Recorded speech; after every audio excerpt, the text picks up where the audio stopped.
ನಮಸ್ಕಾರ ಸ್ನೇಹಿತರೆ, ನಮ್ಮ ನಂಬಿಕೆಗೆ ಸ್ವಾಗತ ಸುಸ್ವಾಗತ. ಸ್ನೇಹಿತರೆ, ಹಿಂದೂಗಳು ಹಾಗೂ ಹಿಂದುತ್ವ ವಿಶ್ವದ ಯಾವ್ಯಾವ ಭಾಗದಲ್ಲಿ ಅಸ್ತಿತ್ವದಲ್ಲಿತ್ತು? ಈ ಪ್ರಶ್ನೆಗೆ ಉತ್ತರ ಹುಡುಕ್ತಾ ಹೋದರೆ ಅದು ಪ್ರಪಂಚದ ಎಲ್ಲ ಭಾಗಗಳನ್ನು ತೋರಿಸ್ತಾ ಹೋಗುತ್ತೆ. ಆ ಬಗ್ಗೆ ಸಾಕ್ಷಿ ಆಧಾರಗಳು ಸಿಗುತ್ತಲೇ ಹೋಗುತ್ತವೆ. ಅದೇ ರೀತಿ ಇಟಲಿಯಲ್ಲೂ ಲಕ್ಷ್ಮಿಯ ವಿಗ್ರಹ ದೊರಕಿದೆ. ಅದು ಭಾರತ ಹಾಗೂ ಇಟಲಿಗೂ ಜೊತೆಗೆ ಮಹಾಭಾರತಕ್ಕೂ ಇರೋ ಕಥೆಯನ್ನು ಹೇಳುತ್ತೆ. ಅದು 2022ರ ಮಾತು. ಇಟಲಿಯಿಂದ ಒಂದು ಸಂಗತಿ ಹೊರಬಿದ್ದಿತ್ತು. ಅದೇನೆಂದರೆ, ಭಾರತದಿಂದ ಕಳುವಾಗಿದ್ದ ಒಂದು ಗೌತಮ ಬುದ್ಧನ ವಿಗ್ರಹ ಪತ್ತೆಯಾಗಿತ್ತು. ನಂತರ ಅಲ್ಲಿನ ದೂತಾವಾಸ ಅಧಿಕಾರಿಗಳು ಏನ್ ಮಾಡ್ತಾರೆ, ಅದನ್ನ ನಮ್ಮ ದೇಶಕ್ಕೆ ವಾಪಸ್ ನೀಡ್ತಾರೆ. ಇಲ್ಲಿ ಈ ವಿಗ್ರಹವನ್ನ ಯಾರೋ ಕಳುವು ಮಾಡಿದ್ರು, ಅಲ್ಲಿ ಸಿಕ್ಕಿ ವಾಪಸ್ ಬಂತು. ಆದ್ರೆ ಸಾವಿರಾರು ವರ್ಷಗಳ ಹಿಂದೆ ಅಲ್ಲೇ ಕೆತ್ತಲಾದ ವಿಗ್ರಹವೊಂದು ಪತ್ತೆಯಾಗಿದೆ ಅಂದ್ರೆ ನಿಜಕ್ಕೂ ಅದು ಅಚ್ಚರಿಯೇ ತಾನೆ. ಅಷ್ಟಕ್ಕೂ ಈ ವಿಗ್ರಹ ಪತ್ತೆಯಾಗಿರೋದು ಇದೇ ಇಟಲಿಯಲ್ಲಿ. ಆ ವಿಗ್ರಹ ಮತ್ಯಾರದ್ದೂ ಅಲ್ಲ, ಅದು ಸಂಪತ್ತಿನ ಅಧಿದೇವತೆ ಲಕ್ಷ್ಮೀ ಮಾತೆಯದ್ದು. ಅದು ಕೂಡ ಸುಮಾರು 2,500 ವರ್ಷಗಳ ಹಿಂದಿನದ್ದು ಅಂತ. ಇದನ್ನ ಕೇಳೋಕೆ ಹೌದಾ ಅಂತ ಅನಿಸುತ್ತೆ ಅಲ್ವಾ? ಎಲ್ಲಿಯ ಭಾರತ, ಅದೆಲ್ಲಿಯ ಇಟಲಿ? ಆದರೆ ಆ ವಿಗ್ರಹ ಹೇಳುವ ಅನೇಕ ಸಾಕ್ಷಿ ಪುರಾವೆಗಳನ್ನು ನೋಡಿದ್ರೆ ಇದು ಲಕ್ಷ್ಮಿಯ ವಿಗ್ರಹವೇ ಅಂತ ನಂಬುವಂತೆ ಮಾಡುತ್ತೆ. ಸರಿ, ಹಾಗಿದ್ರೆ ಈ ಕುತೂಹಲಕರ ವಿಚಾರವನ್ನ ಈ ಸಂಚಿಕೆಯಲ್ಲಿ ಹೇಳ್ತಾ ಹೋಗ್ತೀನಿ. ಅದಕ್ಕೂ ಮುನ್ನ ನಮ್ಮ ನಂಬಿಕೆಗೆ ನಿಮ್ಮ ಬೆಂಬಲವಿರಲಿ. ಎಲ್ಲ ವಿಧದ ತ್ವಚೆಯ ಸಮಸ್ಯೆಗಳಿಗೆ ಧೀಮಹಿ ಪ್ರಾಡಕ್ಟ್ ರಾಮಬಾಣದಂತೆ ಕೆಲಸ ಮಾಡುತ್ತೆ.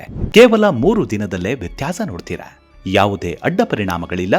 ಕೆಮಿಕಲ್ ರಹಿತವಾದ 16 ನೈಸರ್ಗಿಕ ಪದಾರ್ಥಗಳ ಮಿಶ್ರಣದಿಂದ ತಯಾರಾದ 100% ಆರ್ಗ್ಯಾನಿಕ್ ಧೀಮಹಿ ಪ್ರಾಡಕ್ಟ್. ಹೆಚ್ಚಿನ ಮಾಹಿತಿಗಾಗಿ ಕೆಳಕಂಡ ದೂರವಾಣಿಗೆ ಸಂಪರ್ಕಿಸಿ. ಸ್ನೇಹಿತರೆ, ಇಟಲಿಯ ಮಣ್ಣಿನಾಳದಲ್ಲಿ ಭಾರತದ ಅಧಿದೇವತೆಯ ವಿಗ್ರಹವೊಂದು ಸಿಕ್ಕಿದೆ ಅಂದರೆ ಅದು ಕೇವಲ ಇಟಲಿ ಹಾಗೂ ಭಾರತ ಅಚ್ಚರಿ ಪಡುವಂತಹ ವಿಚಾರವಲ್ಲ. ಬದಲಿಗೆ ಇಡೀ ವಿಶ್ವಕ್ಕೆ ಇದು ಅಚ್ಚರಿಯ ವಿಷಯ ಅನ್ನೋದರಲ್ಲಿ ಎರಡು ಮಾತಿಲ್ಲ. ನೋಡಿ, ಇಲ್ಲಿ ಲಕ್ಷ್ಮಿ ವಿಗ್ರಹ ಪತ್ತೆಯಾಗಿದೆ ಅಂದರೆ ಅದನ್ನ ನಾವು ಯೋಚನೆ ಮಾಡಬೇಕು. ಅದೇನೆಂದ್ರೆ, ಆಗಿನ ಕಾಲದಲ್ಲೇ ಭಾರತ ಹಾಗೂ ಇಟಲಿ ಮಧ್ಯೆ ವ್ಯಾಪಾರ ವಹಿವಾಟು ನಡೀತಿತ್ತು. ಉಭಯ ದೇಶಗಳ ನಡುವೆ ಸಂಬಂಧ ಚೆನ್ನಾಗಿತ್ತು ಅನ್ನೋದನ್ನ ಹೇಳುತ್ತೆ. ಇನ್ನು ಇಲ್ಲಿ ಲಕ್ಷ್ಮಿಯನ್ನ ಪಾಂಪೈ ಲಕ್ಷ್ಮಿ ಅಂತ ಕರೆಯಲಾಗ್ತಿತ್ತು ಅನ್ನೋದು ಗೊತ್ತಾಗುತ್ತೆ. ಇದೇನು ಪಾಂಪೈ ಲಕ್ಷ್ಮಿ ಅಂತೀರಾ? ಇದು ದೊರೆತಿದ್ದು ಪಾಂಪೈ ನಗರದ ಅವಶೇಷಗಳ ಅಡಿಯಲ್ಲಿ. ಇದರಿಂದ ಇದಕ್ಕೆ ಈ ರೀತಿಯಾಗಿ ಹೆಸರು ಬಂತು. ಈ ನಗರ ನಾಶವಾಗಿದ್ದು ಕ್ರಿಸ್ತಶಕ 29ರಲ್ಲಿ. ಆಗ ಒಂದು ಸುಂದರ ನಗರವಾಗಿತ್ತು. ಸಾವಿರಾರು ಜನರು ಇಲ್ಲಿ ವಾಸ ಮಾಡ್ತಿದ್ರು.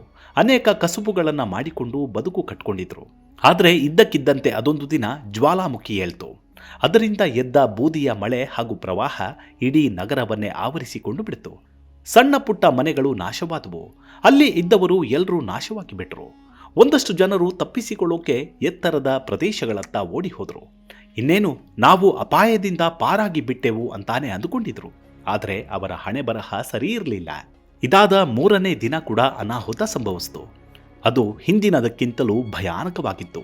ಇದರ ಹೊಡೆತಕ್ಕೆ ಸಾವಿರಾರು ಜನರು ಸಾವನ್ನಪ್ಪಿ ಬೂದಿಯ ಕೆಳಗಡೆ ಸೇರ್ಕೊಂಡ್ರು. ಅಲ್ಲಿಗೆ ಇಡೀ ನಗರವೇ ಬೂದಿಯ ಕೆಳಗಡೆ ಸೇರಿ ಹೋಯಿತು. ನಂತರ ಈಗ ನಡೆದ ಉತ್ಖನನದಲ್ಲೇ ಈ ಲಕ್ಷ್ಮಿಯ ವಿಗ್ರಹ ದೊರೆತಿತ್ತು. ಅಷ್ಟೇ ಅಲ್ಲ, ಅಲೆಕ್ಸಾಂಡರ್ನ ಚಿತ್ರ ಕೂಡ ಇದೇ ಜಾಗದಲ್ಲಿ ಸಿಕ್ತು ಅನ್ನೋದು ಮತ್ತೊಂದು ವಿಷಯ. ಹೀಗೆ ಬೂದಿಯಲ್ಲಿ ಮುಚ್ಚಿ ಹೋದ ನಗರದ ಬಗ್ಗೆ ಯಾರೂ ತಲೆ ಕೆಡಿಸಿಕೊಳ್ಳೇ ಇಲ್ಲ. ಇದರಿಂದ ಎಲ್ಲರೂ ಇಲ್ಲೊಂದು ನಗರ ಇತ್ತು, ಇದು ವೈಭವದಿಂದ ಕೂಡಿತ್ತು, ಇದು ಹಲವಾರು ಸಂಸ್ಕೃತಿಗಳ ನಾಡಾಗಿತ್ತು ಅನ್ನೋದನ್ನ ಜನ ಮರೆತೇ ಬಿಟ್ಟಿದ್ರು. ಆದರೆ ಯಾವಾಗ ಉತ್ಖನನ ನಡೀತೋ ಆಗ ಎಲ್ಲವೂ ಮರುಕಳಿಸಿದ್ವು. ಇನ್ನೊಂದು ವಿಷಯ ಅಂದರೆ, ಈ ನಗರ ಸಹಸ್ರಾರು ವರ್ಷದ ಕೆಳಗೆ ಹೂತು ಹೋಗಿದ್ರು ಅಲ್ಲಿದ್ದ ಅವಶೇಷಗಳು ಅಷ್ಟೇನು ಹಾಳಾಗಿರಲಿಲ್ಲ. ಇದರಿಂದ ಇಲ್ಲಿ ಹುದುಗಿ ಹೋಗಿದ್ದ ಅನೇಕ ಸತ್ಯಗಳು ಹೊರ ಜಗತ್ತಿಗೆ ಗೊತ್ತಾಗೋಕೆ ಸಹಕಾರಿಯಾಯಿತು. ಈ ಪ್ರದೇಶದಲ್ಲಿ ಲಕ್ಷ್ಮಿಯ ವಿಗ್ರಹ ದೊರಕಿದ್ದೇ ಇಲ್ಲಿ ಮತ್ತಷ್ಟು ಉತ್ಖನನ ಮಾಡೋಕೆ ಸಂಶೋಧಕರು ಕೈ ಹಾಕ್ತಾರೆ. ಆಗ ಸುಂದರವಾದ ನಗರವೊಂದು ಇಲ್ಲಿತ್ತು ಅನ್ನೋದು ಬೆಳಕಿಗೆ ಬಂತು. ಬಹುಮಹಡಿ ಕಟ್ಟಡಗಳು ಎಲ್ಲವೂ ಗೋಚರವಾದವು. ಇನ್ನು ಮತ್ತೊಂದು ವಿಷಯ ಅಂದರೆ, ಆವತ್ತಿನ ದಿನದಲ್ಲಿ ಇಲ್ಲಿ ಹಿಂದೂ ದೇವಾಲಯಗಳು ಇದ್ವು. ಇದಕ್ಕೆ ಸಂಬಂಧಪಟ್ಟ ಸಾಕ್ಷಿಗಳು ದೊರಕಿದ್ವು. ಆದರೆ ಆವತ್ತಿನ ದಿನದಲ್ಲಿ ಇಲ್ಲಿ ಕ್ರೈಸ್ತ ಧರ್ಮ ಆಚರಣೆಯಲ್ಲಿತ್ತು ಅನ್ನೋದನ್ನ ಸಾಬೀತುಪಡಿಸುವ ಯಾವುದೇ ಪುರಾವೆಗಳು ಸಿಗಲಿಲ್ಲ. ಬದಲಿಗೆ ಸಿಕ್ಕಿದ್ದೇ ಈ ಲಕ್ಷ್ಮೀ ದೇವಿಯ ವಿಗ್ರಹ. ಈ ವಿಗ್ರಹ ಲಕ್ಷ್ಮಿಯದ್ದೇ ಅಂತ ಹೇಳೋಕೆ ಅನೇಕ ಸಾಕ್ಷಿಗಳಿವೆ. ಈ ವಿಗ್ರಹದ ಮುಖಾರವಿಂದ ಹಿಂದೂ ದೇವತೆಗಳನ್ನ ಹೋಲುತ್ತೆ. ವಿಗ್ರಹದ ತುಂಬ ಅನೇಕ ಆಭರಣಗಳನ್ನ ಕೆತ್ತಲಾಗಿದೆ. ಜೊತೆಗೆ ಕೈಯಲ್ಲಿ ಕನ್ನಡಿ ಬೇರೆ ಇದೆ. ನಮ್ಮ ಭಾರತದಲ್ಲಿ ಹೊರತುಪಡಿಸಿದ್ರೆ ನೀವು ಇನ್ಯಾವ ದೇಶದಲ್ಲೂ ಇಂತಹ ವಿಗ್ರಹವನ್ನ ನೋಡೋಕೆ ಸಾಧ್ಯವಿಲ್ಲ. ಹಾಗಿದ್ರೆ ಅಂದಿನ ಕಾಲದಲ್ಲಿ ಇಲ್ಲಿ ಭಾರತೀಯರು ವಾಸ ಮಾಡ್ತಿದ್ರಾ? ಇಲ್ಲ, ಮೊದಲೇ ಹೇಳಿದಂತೆ ಈ ನಗರ ನಾಶವಾದ ದಿನಗಳಲ್ಲಿ ಕ್ರೈಸ್ತ ಧರ್ಮಕ್ಕೆ ಸೇರಿದ ಯಾವುದೇ ಕುರುಹು ಇರಲಿಲ್ಲ. ಇದನ್ನು ನೋಡಿದ್ರೆ ಈ ನಗರ ಕೂಡ ಭಾರತದ ಅಂಗವಾಗಿತ್ತಾ ಅನ್ನೋ ಪ್ರಶ್ನೆಗಳು ಮೂಡುತ್ತವೆ. ಆದರೆ ಅದಕ್ಕೆ ಸಂಬಂಧಿಸಿದ ಯಾವುದೇ ಕುರುಹುಗಳು ಕಂಡುಬಂದಿಲ್ಲ. ಲಕ್ಷ್ಮಿಯ ವಿಗ್ರಹ ಮಾತ್ರ ಇಟಲಿಗೂ ಭಾರತಕ್ಕೂ ಯಾವುದೋ ಒಂದು ರೀತಿಯ ಸಂಬಂಧ ಇತ್ತೇನೋ ಅನ್ನೋದನ್ನ ಹೇಳುತ್ತವೆ. ಯಾವುದೋ ಒಂದು ರೀತಿಯ ಸಂಬಂಧ ಇತ್ತೇನೋ ಅನ್ನೋದನ್ನ ಹೇಳ್ತಾ ಇದೆ. ಇಲ್ಲೊಂದು ವಿಗ್ರಹ ದೊರಕಿದೆ. ಇದು ಲಕ್ಷ್ಮಿಯನ್ನ ಹೋಲುತ್ತೆ. ಇದರಿಂದ ಇದು ಭಾರತದ ಐತಿಹ್ಯವನ್ನ ಹೇಳುತ್ತೆ. ಅಂದ್ರೆ ಎಂದಿನಂತೆ ಇದನ್ನ ಅಲ್ಲಗಳೆಯುವವರು, ಇದಕ್ಕೆ ಇನ್ನಷ್ಟು ಸಾಕ್ಷಿ ಪುರಾವೆಗಳನ್ನ ಕೇಳೋರು ನಮ್ಮ ನಡುವೆ ಇದ್ದೇ ಇದ್ದಾರೆ. ಅಂಥವರಿಗೆ ಅವರ ತಲೆ ಮೇಲೆ ಹೊಡೆದಂತೆ ಕೆಲ ಸಂಗತಿಗಳಿವೆ. ಅದೇನೆಂದ್ರೆ ಈ ವಿಗ್ರಹದ ಮೇಲಿರುವ ಬರಹಗಳು. ಇದು ಪ್ರಾಚೀನ ಭಾರತೀಯ ಬರವಣಿಗೆಯ ಲಿಪಿಯಾಗಿದೆ.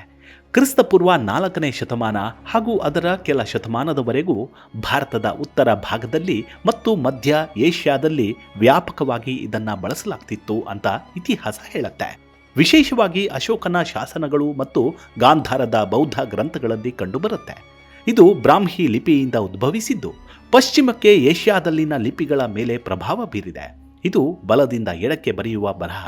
ಮುಖ್ಯವಾಗಿ ಪ್ರಾಕೃತ ಮತ್ತು ಸಂಸ್ಕೃತ ಭಾಷೆಗಳನ್ನು ಬರೆಯಲು ಬಳಸಲಾಗ್ತಿತ್ತು ಅಂತ ಹೇಳಲಾಗುತ್ತೆ.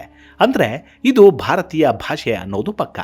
ಇದೇ ಭಾಷೆಯ ಬರಹ ಈ ವಿಗ್ರಹದ ಮೇಲಿದೆ ಅಂದ್ರೆ ಇಲ್ಲಿ ದೊರೆತಿರುವ ವಿಗ್ರಹ ಲಕ್ಷ್ಮಿಯದ್ದೇ ಅಂತ ಸಾಬೀತಾಯಿತು. ಇನ್ನು ಈ ವಿಗ್ರಹದಲ್ಲಿ ಮಕ್ಕಳನ್ನ ಹೋಲುವ 2 ವಿಗ್ರಹಗಳಿವೆ. ಇದನ್ನ ನಾವು ಪರಿವಾರ ದೇವತೆ ಅಂತ ಕರಿತೀವಿ. ಇವುಗಳನ್ನು ನಾವು ಎಲ್ಲಿ ಕಾಣಬಹುದು ಅಂದ್ರೆ ಸಾಂಚಿ ಸ್ತೂಪಗಳಲ್ಲಿ ಕಂಡು ಬರ್ತಾವೆ. ಇವುಗಳನ್ನು ಮಧ್ಯಪ್ರದೇಶದಲ್ಲಿ ನೋಡಬಹುದು.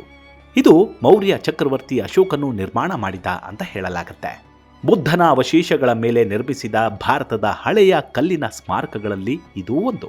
ಬುದ್ಧ ಧರ್ಮ ಮತ್ತು ಸಂಘವನ್ನು ಸಂಕೇತಿಸುವ ಸುಂದರವಾದ ವಾಸ್ತುಶಿಲ್ಪ ಮತ್ತು ಶಿಲ್ಪಕಲೆಗಳನ್ನು ಹೊಂದಿದೆ. ಇಂಥವುಗಳನ್ನೇ ಇಟಲಿಯಲ್ಲಿ ದೊರಕಿದ ಲಕ್ಷ್ಮಿ ವಿಗ್ರಹ ಹೋಲಿಕೆಯಾಗತ್ತೆ. ಆದರೆ ಇಲ್ಲೊಂದು ಸಣ್ಣ ವ್ಯತ್ಯಾಸ ಇದೆ. ಅದೇನು ಗೊತ್ತಾ? ಸಾಂಚಿ ಸ್ತೂಪಗಳಲ್ಲಿ ಇರುವ ಪರಿವಾರದ ದೇವತೆ ಕಮಲದ ಮೇಲೆ ಕುಳಿತಿರುತ್ತೆ. ಆದರೆ ಇಲ್ಲಿ ದೊರಕಿರುವ ಲಕ್ಷ್ಮೀ ಮಾತೆಯ ಕೈಯಲ್ಲಿ ಕನ್ನಡಿ ಇದೆ. ಇಷ್ಟೇ ವ್ಯತ್ಯಾಸ. ಮತ್ತೊಂದು ವಿಚಾರ ಅಂದ್ರೆ ಇದು ರೋಮನರ ಹಾಗೂ ಪಾಂಪೈ ನಗರದ ಅತಿದೇವತೆ ಅಂತಾನೂ ಹೇಳ್ತಾರೆ. ಆದರೆ ನಾವು ಆಗಲೇ ಹೇಳಿದಂತೆ ಈ ವಿಗ್ರಹದ ಕೈಯಲ್ಲಿ ಒಂದು ಕನ್ನಡಿ ಇದೆ. ಇದರಿಂದ ಇದು ಭಾರತ ಮೂಲದ ವಿಗ್ರಹ ಅಂತ ಸಂಶೋಧಕರು ಹೇಳ್ತಾರೆ. ಅವರು ಹೇಳುವುದರ ಜೊತೆಗೆ ಇದನ್ನ ಯಾರೇ ನೋಡಿದ್ರೂ ಇದು ಹಿಂದೂ ದೇವತೆ ಅಂತ ಹೇಳಬಹುದು. ಕೆಲವು ಸಂಶೋಧಕರು ಇದು ಲಕ್ಷ್ಮಿಯ ವಿಗ್ರಹ ಅಂತ ಹೇಳಿ ತಮ್ಮದೇ ವಾದವನ್ನು ಮಂಡಿಸ್ತಾರೆ. ಆದರೆ ಇನ್ನು ಕೆಲವರು ಇದು ಲಕ್ಷ್ಮಿಯಲ್ಲ, ಬದಲಿಗೆ ಇದು ಯಕ್ಷಿಯರದ್ದು, ಅವರ ಕೈಯಲ್ಲೇ ಕನ್ನಡಿ ಇರೋದು ಅಂತ ವಾದವನ್ನು ಮಾಡ್ತಾರೆ. ಹಾಗಿದ್ರೆ ಈ ಯಕ್ಷಿಯರು ಯಾರು ಅಂತ ನಿಮಗೆ ಅನಿಸಬಹುದು. ನೀವು ದೇಗುಲಗಳ ಮೇಲೆ ಇವತ್ತಿಗೂ ಇವುಗಳನ್ನು ನೋಡಿರಬಹುದು. ಅಂದಿನ ಕಾಲದಲ್ಲಿ ಈ ವಿಗ್ರಹಗಳನ್ನು ಕೆತ್ತಲಾಗ್ತಿತ್ತು. ಹಾಗಿದ್ರೆ ಈ ಯಕ್ಷಿ ಹಾಗೂ ಯಕ್ಷರು ಯಾರು ಅಂದ್ರೆ ಅವರು ಕುಬೇರನ ಪರಿಚಾರಕರು. ಮಹಾಭಾರತದಲ್ಲೂ ಈ ಯಕ್ಷರ ಬಗ್ಗೆ ದೊಡ್ಡದೊಂದು ಉಲ್ಲೇಖವೇ ಇದೆ. ಅಷ್ಟಕ್ಕೂ ಈ ಯಕ್ಷಿಯರನ್ನ ಕೆತ್ತನೆ ಮಾಡೋ ಕಾರ್ಯ ಶುರುವಾಗಿದ್ದು ಯಾವಾಗಂದ್ರೆ ಕ್ರಿಸ್ತಪೂರ್ವ 5ನೇ ಶತಮಾನದಿಂದ. ಇದರಿಂದ ಇಟಲಿಯಲ್ಲಿ ದೊರಕಿದ ಇದೇ ವಿಗ್ರಹವನ್ನ ಹೋಲಿಕೆ ಮಾಡಿ ನೋಡಿದ್ರೆ ಅಂದಿನ ಕಾಲದಲ್ಲೇ ಇದನ್ನು ಕೆತ್ತಲಾಗಿರಬಹುದು ಅಂತ ಅಂದಾಜಿಸಲಾಗುತ್ತೆ. ಇದು ವಿಗ್ರಹದ ಕಥೆಯಾದ್ರೆ ಇದರ ಜೊತೆ ಭಾರತ ಹಾಗೂ ಇಟಲಿಯ ವ್ಯಾಪಾರ ಸಂಬಂಧ ಹೇಗಿತ್ತು ಅನ್ನೋದಕ್ಕೂ ಅನೇಕ ಸಾಕ್ಷಿ ಆಧಾರಗಳು ದೊರಕಿವೆ. ಅದೇನಂದ್ರೆ ಎಲ್ಲ ವಿಧದ ತ್ವಚೆಯ ಸಮಸ್ಯೆಗಳಿಗೆ ಧೀಮಹಿ ಪ್ರಾಡಕ್ಟ್ ರಾಮಬಾಣದಂತೆ ಕೆಲಸ ಮಾಡುತ್ತೆ. ಕೇವಲ 3 ದಿನದಲ್ಲೇ ವ್ಯತ್ಯಾಸ ನೋಡ್ತೀರಾ. ಯಾವುದೇ ಅಡ್ಡ ಪರಿಣಾಮಗಳಿಲ್ಲ. ಕೆಮಿಕಲ್ ರಹಿತವಾದ 16 ನೈಸರ್ಗಿಕ ಪದಾರ್ಥಗಳ ಮಿಶ್ರಣದಿಂದ ತಯಾರಾದ 100% ಆರ್ಗ್ಯಾನಿಕ್ ಧೀಮಹಿ ಪ್ರಾಡಕ್ಟ್. ಹೆಚ್ಚಿನ ಮಾಹಿತಿಗಾಗಿ ಕೆಳಕಂಡ ದೂರವಾಣಿಗೆ ಸಂಪರ್ಕಿಸಿ. 2 ದೇಶಗಳ ನಡುವೆ ಆವತ್ತಿನ ಕಾಲದಲ್ಲೇ ವರ್ಷಕ್ಕೆ ಸುಮಾರು 100 ಮಿಲಿಯನ್ ಮೌಲ್ಯದಷ್ಟು ವಹಿವಾಟು ಆಗ್ತಿತ್ತಂತೆ. ಭಾರತ ಸಂಬಾರ ಪದಾರ್ಥಗಳು, ಬಟ್ಟೆಗಳನ್ನು ಇಲ್ಲಿಂದ ರಫ್ತು ಮಾಡ್ತಿತ್ತು. ಹಾಗೆ ಸುಂದರ ವಿಗ್ರಹಗಳಿಗೂ ಅಲ್ಲಿನ ಶ್ರೀಮಂತರು ಹಾಗೂ ರಾಜ ಮನೆತನಗಳಿಂದ ಬೇಡಿಕೆ ಇತ್ತು. ಇದೇ ರೀತಿ ಈ ಲಕ್ಷ್ಮಿ ವಿಗ್ರಹವು ತಲುಪಿರಬಹುದು ಅಂತಾನೂ ಹೇಳಬಹುದು. ಒಂದು ವೇಳೆ ಅದೇ ರೀತಿಯಾಗಿದ್ರೂ ಅಲ್ಲಿ ಲಕ್ಷ್ಮಿಯ ಆರಾಧನೆ ನಡೀತಿತ್ತು ಅಂತ ಹೇಳಬಹುದು. ಲಕ್ಷ್ಮಿಯನ್ನ ಆರಾಧಿಸ್ತಿದ್ರು ಅಂದ್ರೆ ಈ ಪಾಂಪೈ ನಗರದಲ್ಲಿ ಹಿಂದೂ ದೇವತೆಗಳು ಇದ್ವು. ಅಲ್ಲದೆ ಇದು ಹಿಂದೂಗಳ ನಗರ ಆಗಿದ್ರೂ ಆಗಿರಬಹುದು ಅಂತ ಹೇಳಲಾಗತ್ತೆ. ಹೀಗೆ ಹೇಳ್ತಾ ಹೋದ್ರೆ, ಅವಲೋಕನ ಮಾಡ್ತಾ ಹೋದ್ರೆ ಹಿಂದೂ ಜನರು ಎಲ್ಲೆಲ್ಲಿ ಇದ್ರು ಅನ್ನೋದರ ನಿಖರತೆ, ಹಿಂದುತ್ವದ ಪ್ರಖರತೆ ಎಷ್ಟಿತ್ತು ಅನ್ನೋದು ಗೊತ್ತಾಗತ್ತೆ. ಮುಂದಿನ ಸಂಚಿಕೆಯಲ್ಲಿ ಮತ್ತೆ ಸಿಗೋಣ. ಅಲ್ಲಿವರೆಗೂ ನಿಮ್ಮ ಆರೋಗ್ಯದ ಕಡೆ ಗಮನವಿರಲಿ. Take care. ನಮಸ್ಕಾರ.